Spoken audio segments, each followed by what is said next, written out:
ಕಡ್ಡಾಯವಾಗಿ ಮಾಸ್ಕ್ ಹಾಕೊಳ್ಳಿ,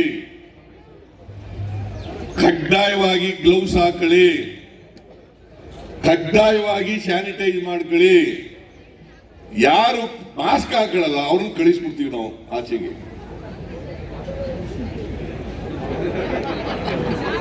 ಏನ್ ನಗ್ತಾ ಇದೆಯಲ್ಲ, ಹಾಕೊಳ್ಳಿ ಆ ಮಾಸ್ಕ್. ಕಡ್ಡಾಯವಾಗಿ ಹಾಕಬೇಕು. ಯಾಕಂದ್ರೆ ಸರ್ಕಾರದ ನಿಯಮಗಳಿಗೆ ನಾವು ಗೌರವ ಕೊಡಬೇಕು.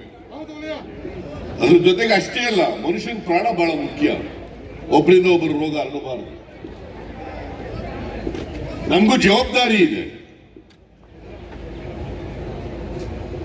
ಆ ಜವಾಬ್ದಾರಿಯನ್ನು ನಿರ್ವಹಿಸಿ ಈ ಪಾದಯಾತ್ರೆಯನ್ನು ಮಾಡ್ತಾ ಇರ್ತಕ್ಕಂಥದ್ದು.